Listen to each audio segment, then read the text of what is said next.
La fin des discussions intercongolaises à Nairobi au Kenya sous l'égide de l'EAC devait avoir lieu cet après-midi, mais la clôture a été reportée à demain matin. Les principales recommandations pour l'instauration d'une paix durable dans l'est de la RDC doivent être présentées. Hier, l'Église catholique mobilisait les foules dans plusieurs villes du pays pour dénoncer l'insécurité dans l'est du pays. Samedi, le président congolais a de nouveau fustigé son homologue rwandais, accusé d'être responsable de la situation. L'escalade verbale prend de l'ampleur entre les deux hommes. Et pour en parler, nous recevons Eric Nindou, directeur de la communication de la présidence en RDC. Bonsoir et merci d'être avec nous. Bonsoir Namori, merci pour l'invitation. En quoi le régime rwandais de Paul Kagame est-il l'ennemi de la RDC, comme l'a déclaré ce week-end le président Tshisekedi ?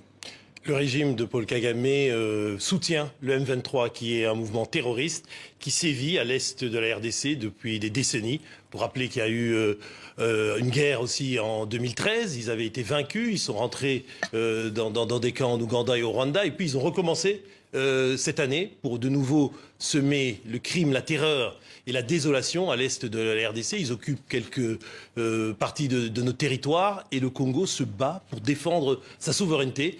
Et comme il est établi avec des preuves concrètes, qui d'ailleurs sont aussi recueillies dans un rapport des Nations Unies. Un rapport confidentiel, hein, il faut rapport préciser. Confidentiel, mais dont des fuites ont été, disons, déjà diffusées. Et puis aussi, il y a eu notamment le travail du GIEC, le groupe d'études pour le Congo, qui est un groupe indépendant, qui l'a dit que le Rwanda soutient le M23. D'ailleurs, dernière chose en date, aujourd'hui même, Anthony Blinken, le secrétaire d'État américain, a fait un tweet où il urge en anglais, ça veut dire il demande instamment, urgemment, au président Paul Kagame de cesser son soutien au M23. Cela fait des mois que le pouvoir congolais accuse Paul Kagame de soutenir la rébellion du M23. Toutefois, aucune preuve accablante n'a été fournie par le pouvoir congolais. Pourquoi les autorités congolaises ne dévoilent pas les éléments en leur faveur ? Mais des preuves accablantes ont déjà été fournies, comme on dit en anglais, smoking guns evidence.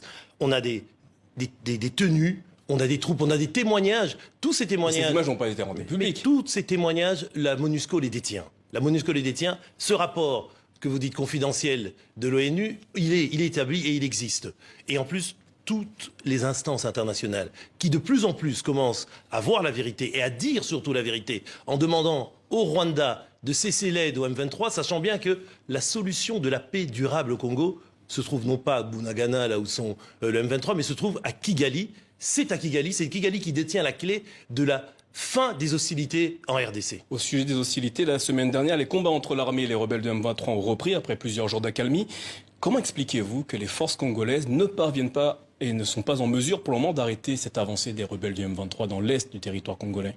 Les forces congolaises sont en mesure de le faire et elles le font et elles le feront. Mais il y a en même temps un processus diplomatique qui est en jeu, un processus diplomatique qui est en marche. Et précisément, le 23 novembre dernier, à Luanda, il y a eu un mini-sommet, vous avez suivi, un mini-sommet au bout duquel certaines décisions ont été prises, avec un chronogramme, un calendrier précis, qui disait que le M23 devait d'abord déposer les armes, se retirer, être cantonné, désarmé. C'est plutôt l'inverse qui se produit actuellement. Mais c'est le M23 qui ne respecte pas ses engagements, les engagements qui ont été pris par le Rwanda pour le M23, souvenez-vous. C'est-à-dire que c'est une reconnaissance, si vous voulez, explicite du Rwanda que c'est eux qui tirent les ficelles, puisque c'est un ministre des Affaires étrangères rwandais qui a signé au bas des décisions du sommet de Luanda. Et bien de ce point de vue-là, le M23 doit désarmer et doit se retirer et peut-être justement, à certaines conditions, rejoindre le processus de pourparlers politiques intercongolais, si ce sont vraiment des Congolais, à Nairobi, ce dont vous avez parlé dans votre précédent sujet.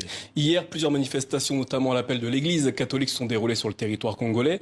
Les manifestants dénonçaient notamment l'inaction de la communauté internationale. Cependant, ne considérez-vous pas que les autorités congolaises doivent rendre des comptes à la population au sujet de la situation dans l'est du pays ? Mais les autorités congolaises le font tous les jours, monsieur. Les autorités congolaises, elles rendent des comptes à leur population parce que c'est un des engagements fermes du président Tshisekedi dès sa prise de pouvoir en 2019. Il l'a dit que la paix, une paix stable, une paix durable à l'est du Congo, c'était son engagement le plus ferme. Il a même dit au prix de sa vie. Il a renouvelé encore le 3 novembre dernier quand il a fait un discours à la nation, quand il a parlé yeux dans les yeux à son peuple pour les appeler à la mobilisation. Donc de ce point de vue-là, les autorités congolaises sont conscientes de leurs responsabilités, elles les assument complètement. En revanche, la communauté internationale, parlons-en.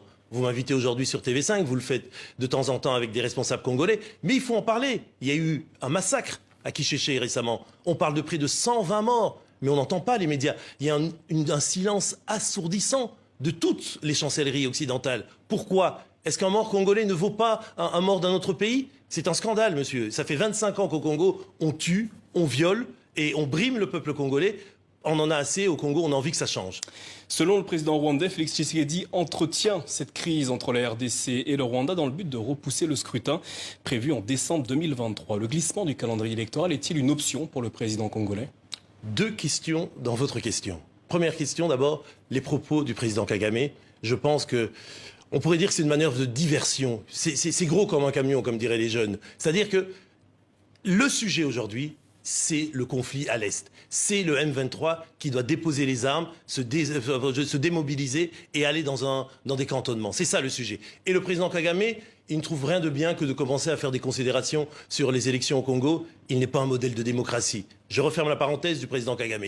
En revanche, les élections au Congo, vous savez, il y a une CENI chez nous. CENI, ça veut dire, le I de CENI, ça veut dire indépendant. Seulement, hein, c'est la Commission électorale nationale indépendante. Elle fait son boulot. Elle a reçu l'argent de la part du gouvernement, c'est-à-dire les engagements de l'État congolais sont tenus pour que la CENI puisse organiser des élections. Ils ont publié le calendrier électoral récemment. Le 20 décembre 2023 auront lieu dans ces élections présidentielles. L'enrôlement va commencer dans les jours qui viennent.